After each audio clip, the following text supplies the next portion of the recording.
Good morning everyone. एक बार फिर से आप सभी का क्रेजी जीके ट्रिक के यूट्यूब प्लेटफॉर्म पर स्वागत है। आज का सेशन हमारा वीकली करंट अफेयर का सेशन है, जहां पर हम 4 से लेकर 10 मई तक के सभी इंपॉर्टेंट करंट अफेयर यहां पर डिटेल में डिस्कस करेंगे। 25 करंट अफेयर यहां पर मैं आपको बताऊंगा, एंड तक नोट कीजिएगा। एक एक फैक्ट, एक क्वेश्चन आराम से देखिए। एग्जाम ओरिएंटेड करंट अफेयर है, तो आने वाली एग्जाम में ये आपको देखने को मिल सकते हैं। शुरू करते हैं, पहला क्वेश्चन देखते हैं आज के वीकली करंट अफेयर के सेशन का। वर्ल्ड प्रेस फ्रीडम इंडेक्स 2026 में भारत की रैंक क्या है?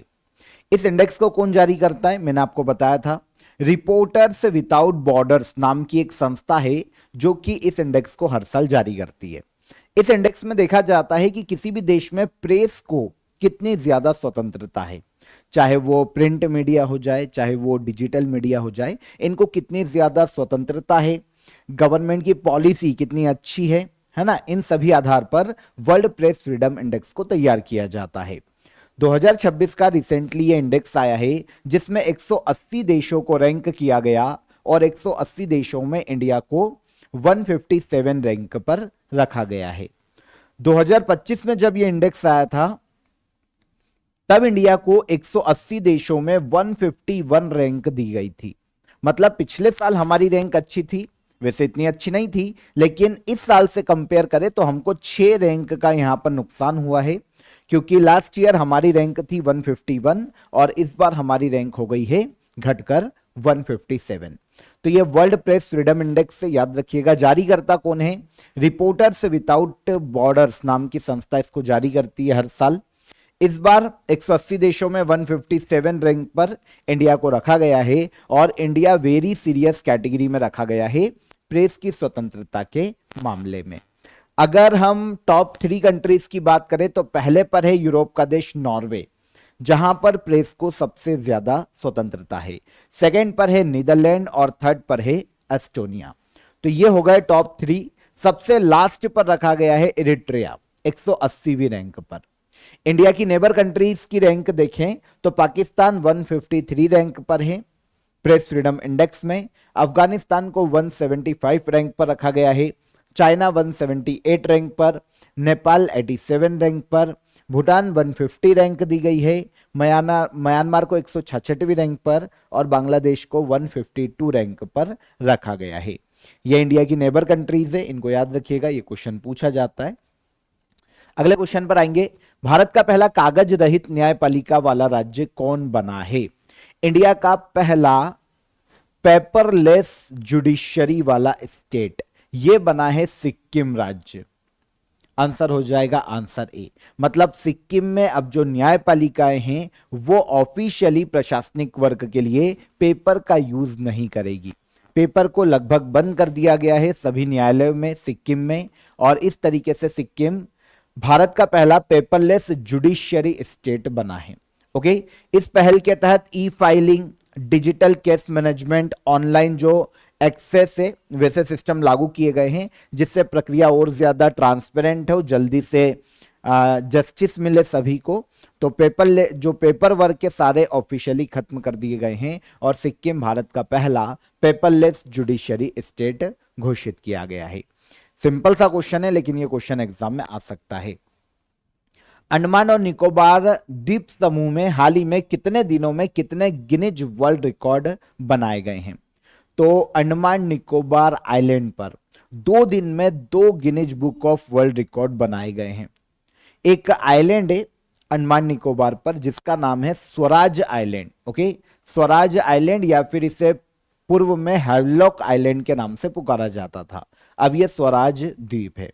यहां पर 2 मई और 3 मई लगातार 2 दिन 2 Guinness book of world record बनाए गए हैं। एक तो अंडर वाटर नेशनल फ्लैग, दुनिया का सबसे बड़ा फहराने का जो रिकॉर्ड है वो इंडिया ने अपने नाम किया। आकार में लगभग 60x40 मीटर का ये पूरा हमारा नेशनल फ्लैग था, जिसको अंडर वाटर फहराया गया है। तो एक तो ये Guinness book of world record बना, और 3 मई को tallest human stack under water का रिकॉर्ड बनाया गया है। सबसे ऊंचा मानव स्तंभ का रिकॉर्ड है, मतलब एक के ऊपर एक, इस तरीके से 22.3 मीटर ऊंचा मानव स्तंभ बनाया गया था 14 लोगों को मिलाकर, और ये 3 मिनट तक पानी के अंदर बना रहा था। तो इस तरीके से 2 दिन में 2 Guinness book of world record बने हैं अंडमान निकोबार आइलैंड के स्वराज द्वीप पर। सिन्बेक्स सेकेंड 2026 सैन्य अभ्यास किन देशों के बीच आयोजित किया जा रहा है? सिन्बेक्स सेकेंड, ये जो मिलिट्री एक्सरसाइज है, इसका आयोजन इंडिया और कंबोडिया के मध्य में किया जाता है। तो इंडिया और कंबोडिया के मध्य में दोनों देशों की आर्मी के बीच में आपसी सहयोग बढ़ाने के लिए, कोऑर्डिनेशन बढ़ाने के लिए, आपसी तालमेल बढ़ाने के लिए हाल ही में सिन्बेक्स के सेकेंड एडिशन का आयोजन किया गया। आयोजन भी कंबोडिया के कंपोंग स्प्यू प्रोविंस में किया गया है। तो आयोजन कंबोडिया में हुआ है और इंडिया और कंबोडिया के बीच में यह आयोजित किया जाता है। यह 2023 में शुरू हुई थी और इसका पहला एडिशन जो था वो इंडिया में आयोजित किया गया था। अब 2026 में सेकेंड एडिशन इसका आयोजित किया जा रहा है। 4 तारीख से यह शुरू हुआ है और 17 मई तक इसका आयोजन किया जाएगा। इंडियन आर्मी के 120 सैनिकों ने यहां पर पार्टिसिपेट किया, मराठा लाइट इन्फेंट्री के हैं, और कंबोडिया आर्मी के 160 जो सैनिक हैं, सोल्जर हैं, उन्होंने पार्टिसिपेट किया है।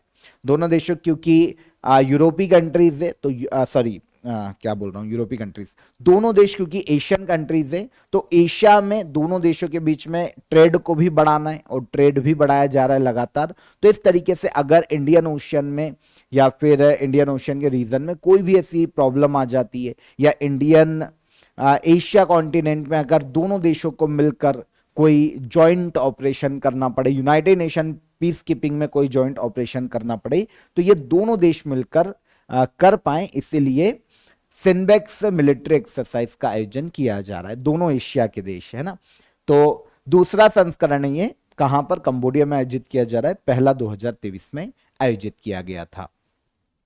केंद्र सरकार ने सुप्रीम कोर्ट के न्यायाधीशों की संख्या बढ़ाकर कितनी करने को मंजूरी दी है? तो सुप्रीम कोर्ट ने न्यायाधीशों की संख्या बढ़ाकर 38 करने को मंजूरी दी है। केंद्र सरकार ने सुप्रीम कोर्ट के न्यायाधीशों की संख्या बढ़ाकर 38 करने को मंजूरी प्रदान की है।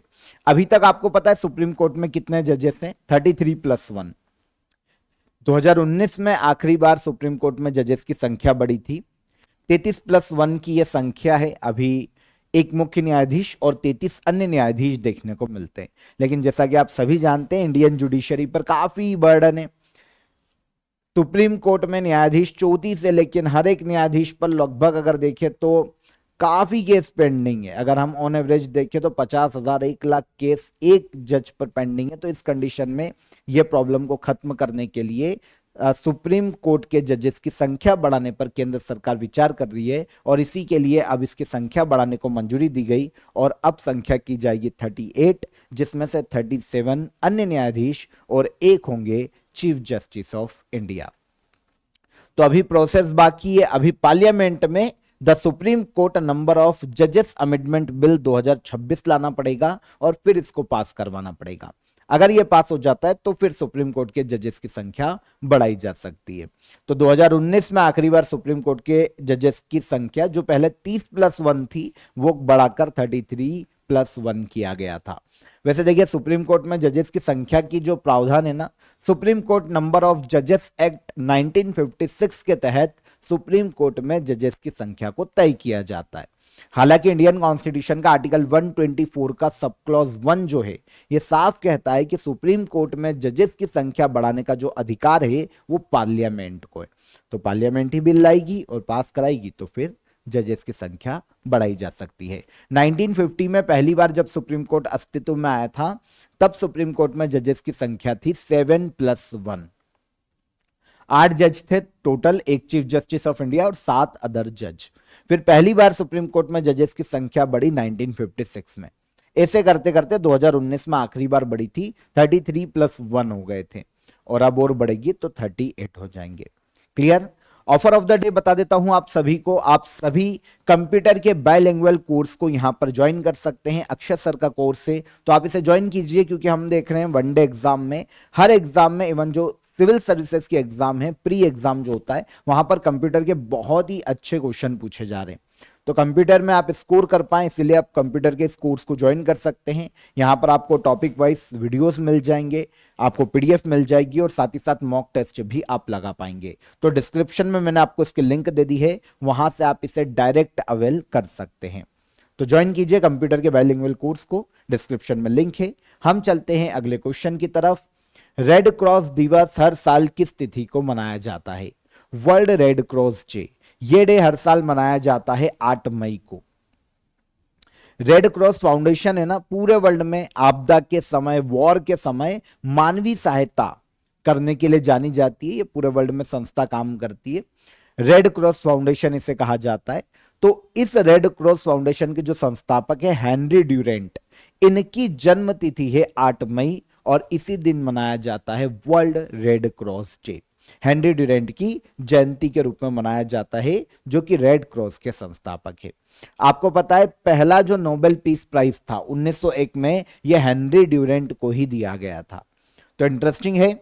वर्ल्ड रेड क्रॉस डे 8 मई 1948 को पहली बार मनाया गया था और तब से यह हर साल मनाया जा रहा है। 2026 में keeping humanity alive world Red Cross day की थीम रखी गई है। तो युद्ध, किसी आपातकालीन स्थिति में, आपदा के समय ये लोगों की मदद करने वाली संस्था है। हेनरी ड्यूरेंट ने 9 फरवरी 1863 में रेड क्रॉस मूवमेंट की शुरुआत की थी। अगर इसका आप फ्लैग देखेंगे तो इसका जो चिन्ह है ना, एक फ्लैग पर आपको रेड कलर का क्रॉस देखने को मिलेगा, जो कि डॉक्टरी सहायता का क्रॉस है, यह मानवता का प्रतीक है। हेनरी ड्यूरेंट क्योंकि स्विट्जरलैंड के जेनेवा से आते हैं, तो रेड क्रॉस फाउंडेशन का हेडक्वार्टर भी स्विट्जरलैंड के जेनेवा में देखने को मिलता है। 1901 में हेनरी ड्यूरेंट को नोबेल पीस प्राइज दिया गया था। वर्ष 2026 के लिए UNESCO World Press Freedom Prize किस संगठन को सम्मानित किया गया है? तो 2026 के लिए UNESCO World Press Freedom Prize यह दिया गया है सूडानी जर्नलिस्ट सिंडिकेट को। सूडान के जो जर्नलिस्ट है, उनका जो ग्रुप है, जो सिंडिकेट है, उसे यह अवार्ड दिया गया है UNESCO World Press Freedom prize.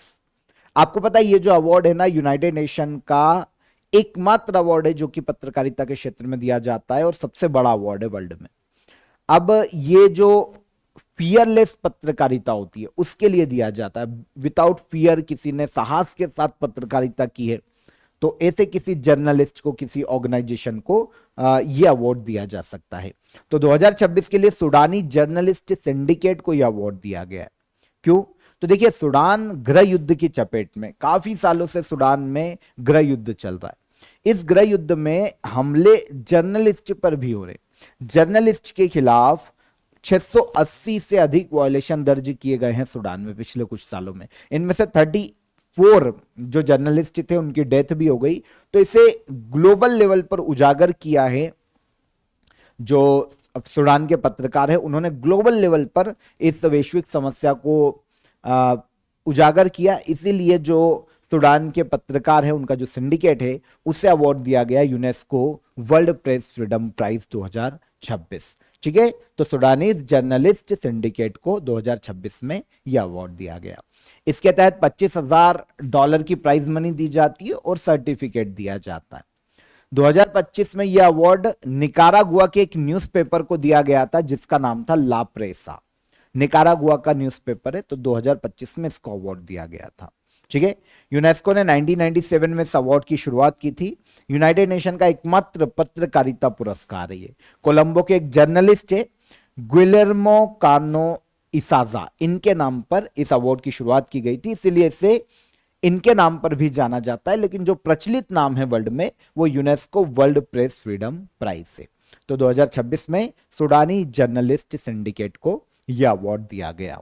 World migration report 2026 के अनुसार वर्ष 2024 में विश्व का सबसे बड़ा प्रेषण प्राप्तकर्ता देश कौन बना? यहां पर प्रेषण की बात की जा रही है, रेमिटेंस। देखिए क्या होता है, भारत के लोग बाहर रहते हैं, बाहर नौकरी करने जाते हैं, जॉब्स करते हैं, बिजनेस सेटअप करते हैं। तो विदेशों में जब वो पैसा कमाते हैं ना, तो क्योंकि उनकी फैमिली इंडिया में, तो वो अपनी फैमिली को, रिलेटिव्स को, पेरेंट्स को वहां से पैसा भेजते, कमा कर अपनी इनकम का कुछ जो पार्ट होता है वो इंडिया भेजते हैं। यही जो इंडियंस जो बाहर विदेश में काम कर रहे हैं, उनके द्वारा इंडिया में भेजा गया जो पैसा है कमाने के बाद, उसे कहा जाता है रेमिटेंस। तो वर्ल्ड माइग्रेशन रिपोर्ट 2026 हाल ही में जारी की गई है।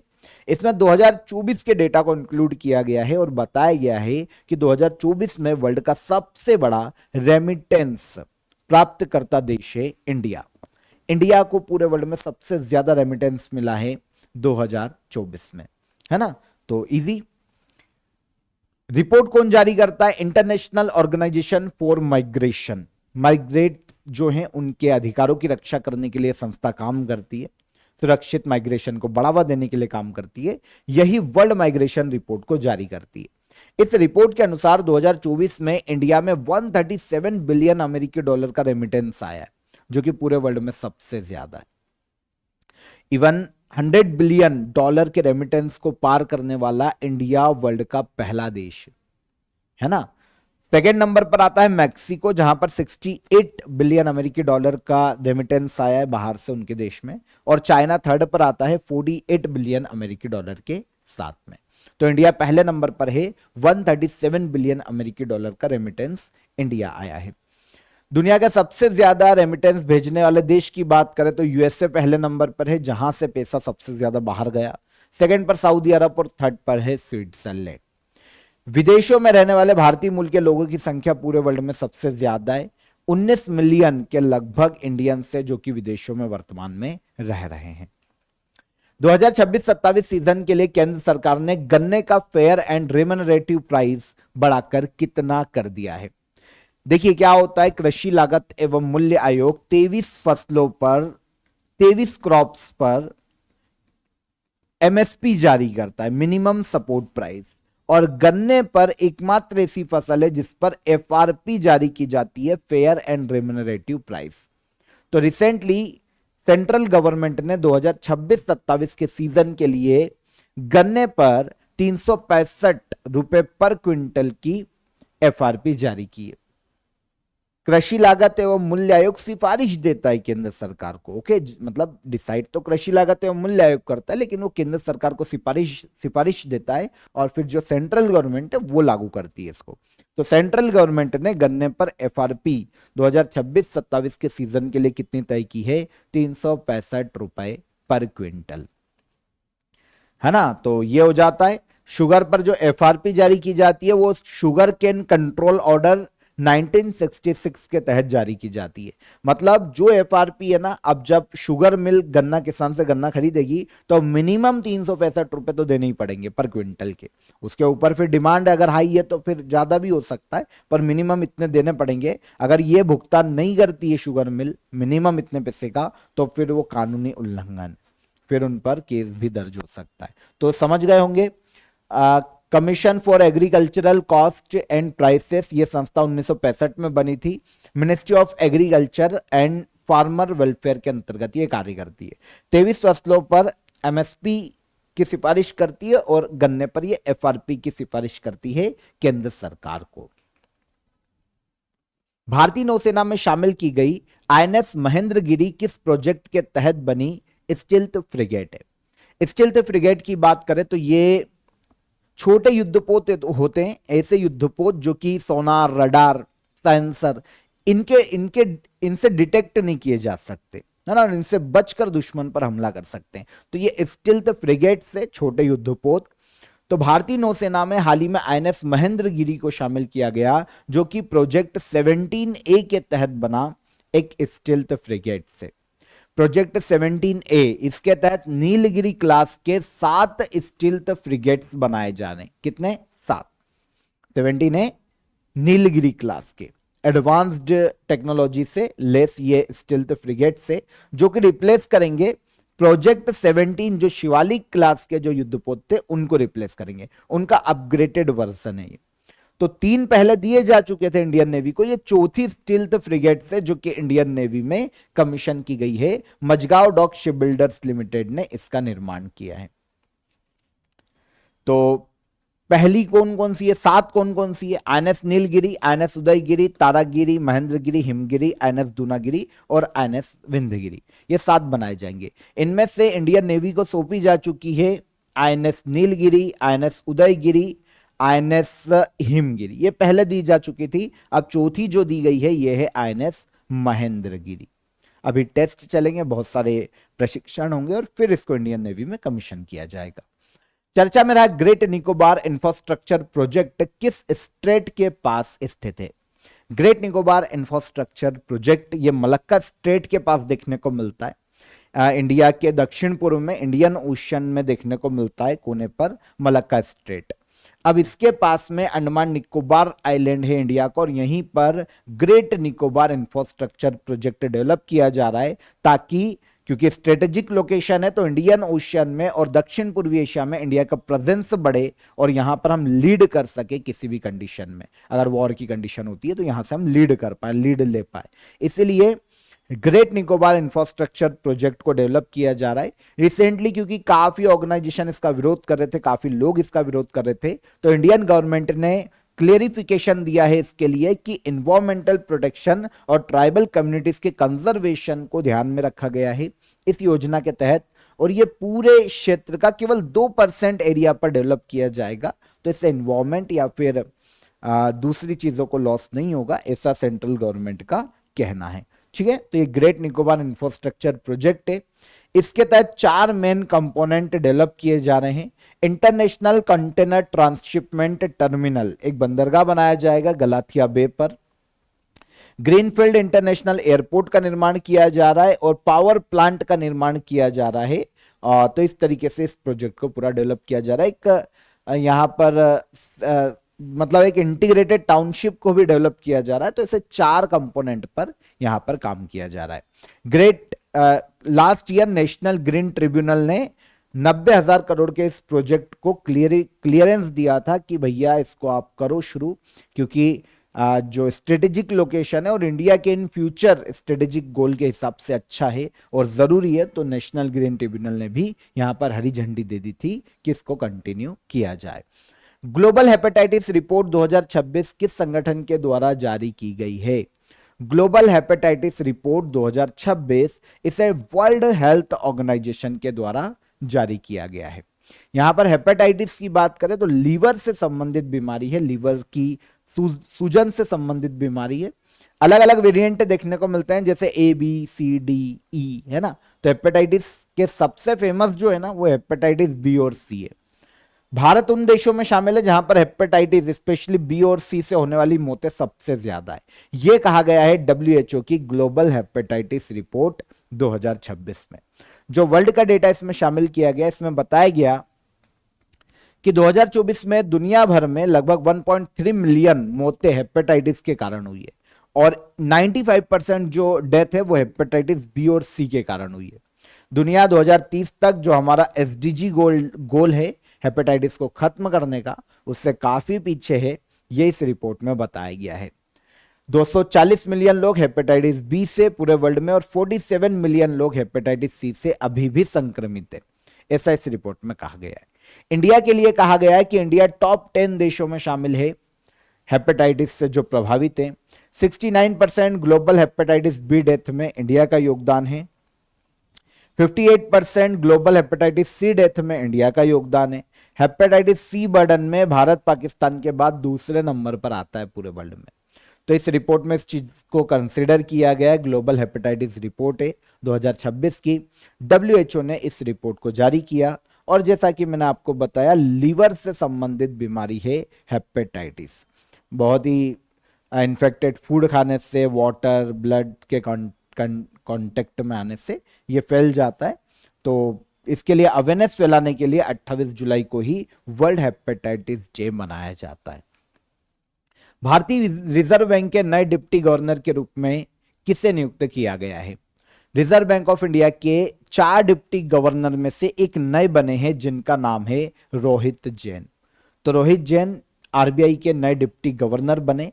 यह अभी तक आरबीआई में एग्जीक्यूटिव डायरेक्टर के रूप में कार्यरत थे, जिन्होंने रिप्लेस किया है हाल ही में टी रविशंकर को। तो टी रविशंकर को रिप्लेस करके चौथे डिप्टी गवर्नर बन गए कौन? रोहित जैन। आरबीआई में एक गवर्नर और 4 डिप्टी गवर्नर होते हैं। अभी वर्तमान में गवर्नर के पद पर संजय मल्होत्रा है। 4 डिप्टी गवर्नर की बात करें तो स्वामीनाथन जे, डॉक्टर पूनम गुप्ता, शिरीष चंद्र मुर्मू और चौथे जो बने हैं ये है Rohit Jain. Asian development bank ने एशिया प्रशांत रीजन में बिजली और डिजिटल कनेक्टिविटी के लिए कितने अरब डॉलर के निवेश योजना की घोषणा की है? एशियन डेवलपमेंट बैंक ने एशिया पैसिफिक रीजन में डिजिटल कनेक्टिविटी को बढ़ाने के लिए, इलेक्ट्रिसिटी की पहुंच सुनिश्चित करने के लिए रिसेंटली 70 बिलियन अमेरिकी डॉलर के निवेश की योजना को मंजूरी प्रदान की है। तो इस दो पार्ट में से डेवलप किया जाएगा। 70 बिलियन अमेरिकी डॉलर की रीजनल इन्वेस्टमेंट प्लान है एशियन डेवलपमेंट बैंक का। कहां पर? एशिया और पैसिफिक रीजन के देशों में। किन चीजों पर फोकस किया जाएगा? इलेक्ट्रिसिटी और डिजिटल कनेक्टिविटी।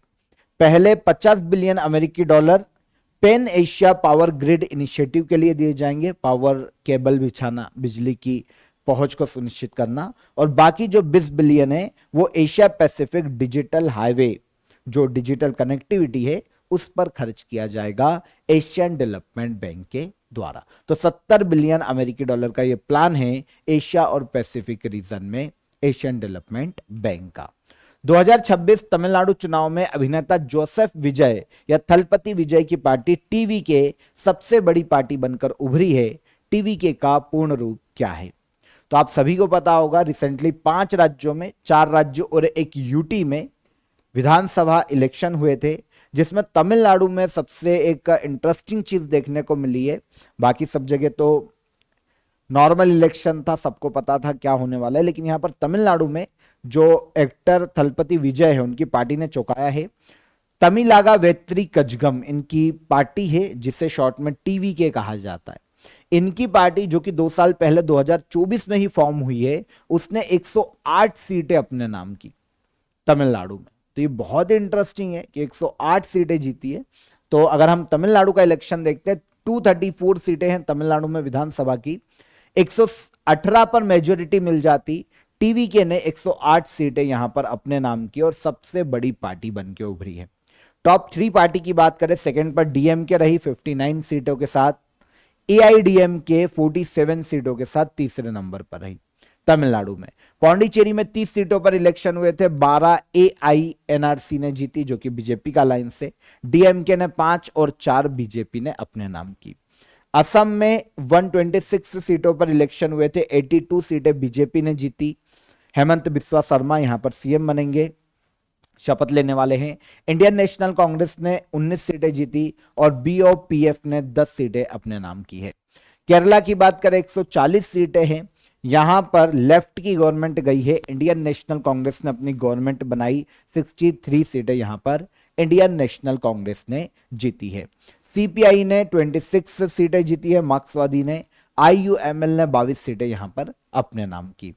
तो कांग्रेस की गवर्नमेंट बनेगी कहां पर? केरला में, ठीक है। वेस्ट बंगाल 294 विधानसभा की सीटें हैं, यहां पर बीजेपी ने ऑलमोस्ट 294 है, 207 सीटें अपने नाम की।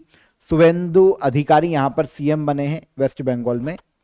और जो तृणमूल कांग्रेस है उसने 80 सीटें अपने नाम की और इंडियन नेशनल कांग्रेस ने 2 सीटें यहां पर अपने नाम की है। तो थलपति विजय की पार्टी की बात की गई थी, इसका नाम है तमिलागा वेत्री कजगम, ठीक है ना। टीवीके का ये फुल फॉर्म है। तमिलनाडु में सबसे बड़ी पार्टी 108 सीटों के साथ में। प्रसार भारती के नए अध्यक्ष के रूप में किसे नियुक्त किया गया है? प्रसार भारती के नए अध्यक्ष बने हैं हाल ही में प्रसून जोशी। प्रसून जोशी बहुत ही फेमस व्यक्ति हैं, राइटर रहे हैं, ठीक है ना। एक राइटर हैं, सिंगर हैं, एडवर्टाइजिंग, लिटरेचर, सिनेमा में इनका योगदान रहा है। तो हाल ही में इनको प्रसार भारती का नया अध्यक्ष नियुक्त किया गया है। Ministry of information and broadcasting ने यह नियुक्ति की है। प्रसिद्ध संगीतकार और लेखक प्रसून जोशी को प्रसार भारती का अध्यक्ष बनाया है। अभी तक इस संस्था के अध्यक्ष के पद पर नवनीत कुमार सहगल थे, इनको रिप्लेस किया है प्रसून जोशी ने। प्रसून जोशी कुछ साल पहले central board of film certification के अध्यक्ष के रूप में भी काम कर चुके हैं और अब ये प्रसार भारती के अध्यक्ष बने। प्रसार भारती भारत का पब्लिक सर्विस ब्रॉडकास्टर है, सरकारी जो ब्रॉडकास्टर है वो है, संस्था है। नई दिल्ली में इसका हेडक्वार्टर है। इसी के अंतर्गत आप जो दूरदर्शन देखते हो, ऑल इंडिया रेडियो सुनते हो, है ना, वो सब इसी के अंतर्गत आते हैं, प्रसार भारती के अंतर्गत। प्रसार भारती एक्ट 1990 के तहत इस संस्था की स्थापना 1997 में की गई थी। 1997 में इसने काम करना शुरू किया था। भारत में पहली बार आईसीयू मरीजों के लिए portable bed side MRI system कहां स्थापित किया गया है? इंडिया में पहली बार आईसीयू मरीजों के लिए portable bed side MRI system इसे लॉन्च किया गया है, स्थापित किया गया है एम्स दिल्ली में। देखिए क्या होता है, जो क्रिटिकल पेशेंट होते हैं, एक्सीडेंट के जो पेशेंट होते हैं, अब उनकी एमआरआई कराने के लिए बड़े हॉस्पिटल में उनको बार बार एमआरआई रूम ले जाना पड़ता है। 3 फ्लोर ऊपर है, 2 फ्लोर नीचे। तो उससे क्या होता है कि जो गोल्डन आवर होते हैं ना, उनमें मरीजों की डेथ होने के चांसेस बढ़ते हैं। तो अब ये किया गया है एम्स दिल्ली में कि जो पोर्टेबल एमआरआई मशीन है वो डायरेक्ट मरीज के बेड के साइड में आ जाएगी और वहीं पर पेशेंट का एमआरआई किया जा सकेगा। तो ये इंडिया का पहला एम्स दिल्ली में लगा है, भारत में पहली बार आईसीयू पेशेंट के लिए portable bed side MRI machine. तो ये बेड के साइड में लग जाएगी और यहीं पर एमआरआई हो जाएगा किसी भी पेशेंट का। तो एम्स दिल्ली में इसे शुरू किया गया है। ठीक है। केंद्र सरकार के द्वारा मिशन फॉर कॉटन प्रोडक्टिविटी के तहत 5 साल के लिए कितनी राशि आवंटित की गई है? सेंट्रल गवर्नमेंट के द्वारा मिशन फॉर कॉटन प्रोडक्टिविटी को लॉन्च किया गया और इसके तहत 5 साल के लिए 5,659 करोड़ रुपए की राशि आवंटित की गई केंद्र सरकार के द्वारा। उद्देश्य क्या है? भारत में कॉटन प्रोडक्टिविटी को बढ़ाना, बेहतर क्वालिटी के कॉटन को तैयार करना और किसानों की जो इनकम है उसे इंक्रीज करना।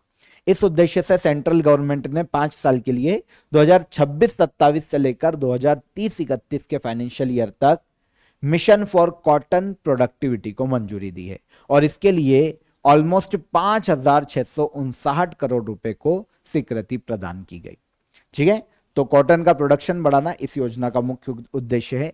भारत में अगर कॉटन प्रोडक्टिविटी देखें तो सबसे बड़ा कॉटन प्रोड्यूसर स्टेट में गुजरात, महाराष्ट्र और तेलंगाना, ये टॉप 3 देखने को मिलते हैं। वर्ल्ड एथलेटिक्स डे हर साल कब मनाया जाता है? पूरे वर्ल्ड में हर साल वर्ल्ड एथलेटिक्स डे मनाया जाता है 7 मई को। ठीक है। जो युवा हैं देश में, पूरे वर्ल्ड में जो बच्चे हैं, जो युवा हैं, उन्हें एथलेटिक्स गेम से जोड़ना, युवाओं को एथलेटिक्स के लिए इंस्पायर करना और पूरे वर्ल्ड में जो एथलेटिक्स है उनके प्रति सम्मान व्यक्त करने के लिए वर्ल्ड एथलेटिक्स डे 7 मई को हर साल मनाया जाता है।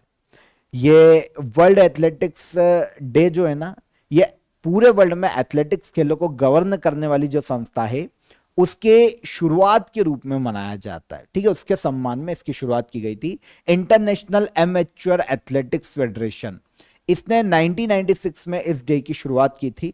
अब ये वर्ल्ड एथलेटिक्स के नाम से संस्था जानी जाती है, इसका नाम चेंज हो चुका है और हेडक्वार्टर इसका मोनाको में। तो वर्तमान में वर्ल्ड एथलेटिक्स है, लेकिन इसका जो पुराना वर्जन है इंटरनेशनल एमेच्योर एथलेटिक्स फेडरेशन, इसने 1996 में वर्ल्ड एथलेटिक्स डे की शुरुआत की थी। तब से यह हर साल 7 मई को मनाया जाता है। 2026 में sports building bridges breaking barriers, यह थीम रखी गई है वर्ल्ड एथलेटिक्स डे की। तो 7 मई को यह हर साल मनाया जाता है। केंद्र सरकार ने हाल ही में किस कानून में संशोधन को मंजूरी दी है ताकि वंदे मातरम के अपराध को दंडनीय अपराध बनाया जा सके? सेंट्रल गवर्नमेंट ने हाल ही में एक अमेंडमेंट बिल को मंजूरी दी है। यह अमेंडमेंट होने वाला है national prevention of insult to honour act 1971 में। इसके तहत ये जो एक्ट है ना 1971 का, इसके तहत नेशनल एंथम, नेशनल फ्लैग के प्रति अगर कोई अपमान करता है तो उससे यह दंडनीय अपराध है इस एक्ट के तहत। लेकिन अब सेंट्रल गवर्नमेंट एक संशोधन करने वाली है इसमें और वंदे मातरम के अपमान को भी अब दंडनीय अपराध घोषित किया जाएगा। ओके। अगर कोई वंदे मातरम किसी को गाने से रोकता है, बाधा डालता है या खुद उसके सम्मान में जैसे खड़े होना चाहिए नहीं होता है, तो इस केस में इसे दंडनीय अपराध बनाया जाएगा। सेंट्रल गवर्नमेंट ने the prevention of insult to national honour act 1971 में संशोधन को मंजूरी प्रदान की है। पार्लियामेंट में बिल लाया जाएगा, पास हो जाता है तो फिर इसमें संशोधन हो जाएगा और फिर वंदे मातरम का अगर अपराध किया जाएगा तो वो दंडनीय अपराध होगा। इसी एक्ट का सेक्शन 3 जो है ना, वो नेशनल एंथम का अगर कोई अपमान करता है तो 3 साल तक की सजा और जुर्माने का प्रावधान करता है। और अब अगर वंदे मातरम के खिलाफ ये वंदे मातरम के लिए पास हो जाता है बिल, तो फिर उसके खिलाफ भी अगर कोई अपराध करेगा तो वो भी फिर सजा और जुर्माने का प्रावधान ऐड किया जाएगा। पहला international big cat alliance summit वर्ष 2026 में कहां आयोजित किया जाएगा? पहला international big cat alliance summit, इसका आयोजन किया जाएगा 2026 में भारत की राजधानी नई दिल्ली में। आपको पता है इंटरनेशनल बिग कैट अलायंस, ये जो अलायंस है ना, इसको इंडिया ने ही शुरू किया था। 2023 में कर्नाटक के मैसूर से भारत के पीएम नरेंद्र मोदी ने इंटरनेशनल बिग कैट अलायंस को शुरू किया था, लॉन्च किया था। उद्देश्य क्या है? बिल्ली की 7 बड़ी प्रजातियां, Jaguar, Puma, lion, leopard, tiger, चीता, स्नो लेपर्ड, इन्हें संरक्षित करना, इनका कंजर्वेशन करना इंटरनेशनल बिग कैट अलायंस को स्थापित किए जाने का मुख्य उद्देश्य। तो 2023 में बनाया गया था, इसका हेडक्वार्टर भी नई दिल्ली में है और अभी तक इसका ग्राउंड तैयार किया जा रहा था। अब नेक्स्ट मंथ 1 से 2 जून तक नई दिल्ली में पहले international big cat alliance summit का आयोजन किया जाएगा। ओके, इस समिट में ऑब्जर्वर कंट्रीज के हेड ऑफ गवर्नमेंट, पीएम और प्रेसिडेंट, जो इन्वायरमेंटलिस्ट हैं, वो पॉलिसी मेकर, साइंटिस्ट सहित 400 प्लस डेलीगेट्स यहां पर पार्टिसिपेट करने वाले हैं। उद्देश्य मैं आपको बता ही चुका हूं, बिग कैट कंजर्वेशन के लिए, और इन मुद्दों पर यहां पर चर्चा की जाएगी, एक रोड मैप तैयार किया जाएगा। दिल्ली डिक्लेरेशन को अपनाया जाएगा, जो कि कहीं ना कहीं बिग कैट कंजर्वेशन के लिए एक रोड मैप की तरह होगा। Save big cat, save humanity, save ecosystem, ये थीम रखी जाएगी पहले international big cat alliance summit के। 2026 में नेक्स्ट मंथ जून में होगा ये, कहां पर? नई दिल्ली। राष्ट्रीय अपराध रिकॉर्ड ब्यूरो की क्राइम इन इंडिया 2024 रिपोर्ट के अनुसार महानगरों में सबसे अधिक साइबर क्राइम रेट किस शहर में दर्ज किया गया है? तो यह रिपोर्ट किसकी है? नेशनल क्राइम रिकॉर्ड्स ब्यूरो की यह रिपोर्ट है। 2024 के साइबर क्राइम पर यह रिपोर्ट है, क्राइम इन इंडिया 2024। इसमें बताया गया है कि जो टीयर 1 सिटी है या मेट्रो सिटी है, उनमें सबसे अधिक जो साइबर फ्रॉड है, अपराध हैं 2024 में, यह बेंगलुरु में दर्ज किए गए हैं। आंसर डी, सबसे ज्यादा साइबर फ्रॉड बेंगलुरु में देखने को मिले हैं। बेंगलुरु में 2024 में 17,561 साइबर क्राइम हुए हैं, है ना। तो हालांकि 2023 से ये हल्के से कम है, अगर देखें तो पहले ज्यादा थे, ये हल्के से ही कम है, 50-60 अपराध कम हुए होंगे, लेकिन फिर भी बेंगलुरु में सबसे ज्यादा अपराध हुए हैं अगर टीयर 1 सिटी की बात करें तो। बेंगलुरु में प्रति 1 लाख जनसंख्या पर औसतन 206 साइबर फ्रॉड दर्ज किए गए हैं। तो महानगरों में ये सबसे ज्यादा है। पूरे देश में 2024 में 1,01,928 साइबर क्राइम दर्ज किए गए। 2023 की तुलना में ये 17.9% ज्यादा है पूरे इंडिया में। तो बेंगलुरु में तो सबसे ज्यादा हो रहे हैं। सेकंड पर है मुंबई, थर्ड पर है हैदराबाद और फिर आता है चेन्नई का नाम टीयर 1 सिटी में। कुछ और स्टेट का भी डेटा दिया गया है, जैसे तेलंगाना राज्य में ह्यूमन ट्रैफिकिंग के मामले पूरे देश में सबसे ज्यादा है और कर्नाटका में महिलाओं के खिलाफ साइबर क्राइम सबसे ज्यादा हुए। मतलब महिलाओं के खिलाफ साइबर क्राइम के मामले में कर्नाटका राज्यों में पहले नंबर पर रहा है। यह कहा गया है नेशनल क्राइम रिकॉर्ड ब्यूरो की रिपोर्ट में, जिसका नाम है क्राइम इन इंडिया 2024। तो टॉप टीयर 1 सिटी जहां पर सबसे ज्यादा साइबर फ्रॉड हुए 2024 में, वो कौन सी है? तो वो है बेंगलुरु। भारत की पहली स्पेस टेक यूनिकॉर्न कंपनी कौन सी बनी है? इंडिया की पहली स्पेस टेक यूनिकॉर्न कंपनी बनी है स्काईरूट एरोस्पेस। स्काईरूट एरोस्पेस ये एक स्पेस टेक्नोलॉजी स्टार्टअप है। 2018 में ये शुरू हुआ था और इसका हेडक्वार्टर देखने को मिलता है हैदराबाद में। ठीक है, तो Skyroot aerospace recently space tech unicorn बनी है इंडिया की पहली। अच्छा, यूनिकॉर्न कंपनी क्या होता है? पहले तो ये ऐसी कंपनी जिसकी वैल्यूएशन 1 बिलियन अमेरिकी डॉलर या 8,300 करोड़ से ज्यादा हो, है ना, तो वो हो जाती है यूनिकॉर्न। रिसेंटली क्या हुआ है कि स्काईरूट एरोस्पेस को 60 मिलियन अमेरिकी डॉलर की एक फंडिंग मिली है और इसके बाद इसकी जो वैल्यूएशन है ये 1.1 बिलियन अमेरिकी डॉलर हो गई है। तो हैदराबाद की स्काईरूट एरोस्पेस भारत की पहली स्पेस चेक यूनिकॉर्न कंपनी बनी है।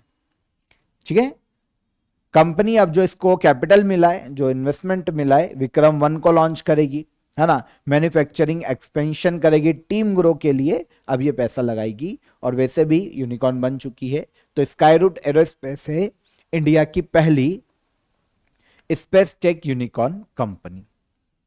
विश्व का पहला स्मार्ट आइलैंड मॉनिटरिंग सिस्टम कहां लॉन्च किया गया? वर्ल्ड का पहला स्मार्ट आइलैंड मॉनिटरिंग सिस्टम इसे गलापागोस आइलैंड्स पर लॉन्च किया गया है। गलापागोस आइलैंड ये पैसिफिक ओशियन में देखने को मिलते हैं, जो साउथ अमेरिका है उसके पश्चिम में। इक्वेडोर के आइलैंड है ये। तो इक्वेडोर ने क्या किया है, रिसेंटली यहां पर स्मार्ट आइलैंड मॉनिटरिंग सिस्टम को लॉन्च किया है। देखिए स्मार्ट आइलैंड मॉनिटरिंग सिस्टम क्या है, तो आर्टिफिशियल इंटेलिजेंस की मदद से, एडवांस सेंसर और सैटेलाइट की मदद से पूरे आइलैंड्स की निगरानी की जाएगी, ताकि यहां पर जो मरीन इकोसिस्टम है, जो बायोडायवर्सिटी है, उसको कंजर्व किया जा सके, कंजर्वेशन किया जा सके और मरीन इकोसिस्टम की निगरानी की जा सके। तो इलीगल फिशिंग को रोकना, है ना, हंटिंग को रोकना, वाइल्ड लाइफ कंजर्वेशन करना, यह मुख्य उद्देश्य स्मार्ट आइलैंड मॉनिटरिंग सिस्टम को लगाए जाने का। तो विश्व में पहला यह सिस्टम इक्वेडोर ने अपने गलापागोस आइलैंड्स पर लगाया है। समझ में आ गया? 24/7 मॉनिटरिंग की जाएगी, रियल टाइम मॉनिटरिंग होगी, अलर्ट भी देगा अगर ऐसा कुछ होता है, कोई पेड़ काट रहा है अवैध रूप से या शिकार कर रहा है, तो उसके अलर्ट भी जो संबंधित संस्थाएं हैं उन तक पहुंचाने में सक्षम है स्मार्ट आइलैंड मॉनिटरिंग सिस्टम। तो ये इक्वेडोर ने अपने गैलापागोस आइलैंड पर लॉन्च किया। यहां पर आप मैप देखेंगे, यह इक्वेडोर दक्षिण अमेरिका महाद्वीप में, और इसके पश्चिम में पैसिफिक ओशियन में इसके द्वीप देखने को मिलते हैं, गैलापागोस आइलैंड। ठीक है, इक्वेडोर की कैपिटल क्वेटो है, इसको याद रखना। इसके जो गैलापागोस आइलैंड है ये यूनेस्को वर्ल्ड हेरिटेज साइट है, 1978 में बने थे। लास्ट क्वेश्चन देखते हैं, भारत का पहला पियर्ल फार्मिंग क्लस्टर किस स्थान को घोषित किया गया? देखिए अगर हम पर्ल फार्मिंग की बात करते हैं तो मोतियों की खेती, आर्टिफिशियली जो सीप होते हैं उनमें मोतियों की खेती की जाती है। ठीक है, तो भारत का पहला पर्ल फार्मिंग क्लस्टर घोषित किया गया है झारखंड के हजारीबाग को। ओके, तो झारखंड के हजारीबाग को भारत का पहला फर्स्ट पर्ल फार्मिंग क्लस्टर घोषित किया गया। इस क्लस्टर के लिए 22 करोड़ रुपए का इन्वेस्टमेंट किया गया है सेंट्रल और स्टेट गवर्नमेंट के द्वारा। उद्देश्य क्या है? एक्वाकल्चर डाइवर्सिफिकेशन को बढ़ावा देना, फार्मर्स की इनकम बढ़ाना। तो इसलिए इस पूरे क्षेत्र को डेवलप किया जा रहा है हजारीबाग को पर्ल फार्मिंग क्लस्टर के रूप में। तो पर्ल फार्मिंग आपको समझ में आ गई। सीप के अंदर आर्टिफिशियल तरीके से मोतियों को तैयार किया जाता है, क्योंकि मोतियों का जो इंडस्ट्रीज है उसमें अलग अलग इंडस्ट्रीज में काफी यूज किया जाता है, ब्यूटी इंडस्ट्रीज वगैरह। तो ये मोतियों को यहाँ पर तैयार, ज्वेलरी इंडस्ट्री में काफी यूज किया जाता है, तो इनको तैयार किया जाता है यहाँ पर ताकि किसानों की एडिशनल इनकम को बढ़ाया जा सके। तो इंडिया का पहला पर्ल फार्मिंग क्लस्टर कहां, किसे घोषित किया गया? तो यह है झारखंड का हजारीबाग। ओके, तो यहां पर 4 से लेकर 10 मई तक के टॉप इंपॉर्टेंट करंट अफेयर पूरे वीक के हमने डिटेल में डिस्कस किए। आई होप आपको सारे फैक्ट, सारे क्वेश्चन समझ में आ गए होंगे। ऑफर ऑफ द डे की लिंक, कंप्यूटर कोर्स की लिंक मैंने आपको डिस्क्रिप्शन में दे दी है, वहां से इसे आप ज्वाइन कर लीजिएगा। वीडियो पसंद आया हो तो वीडियो को लाइक और शेयर करके जाइए। चैनल पर पहली बार आए हो तो चैनल को सब्सक्राइब कर लो। हम मुलाकात करेंगे नेक्स्ट डे के करंट अफेयर में, तब तक अपना ख्याल रखिए। जय हिंद, जय भारत।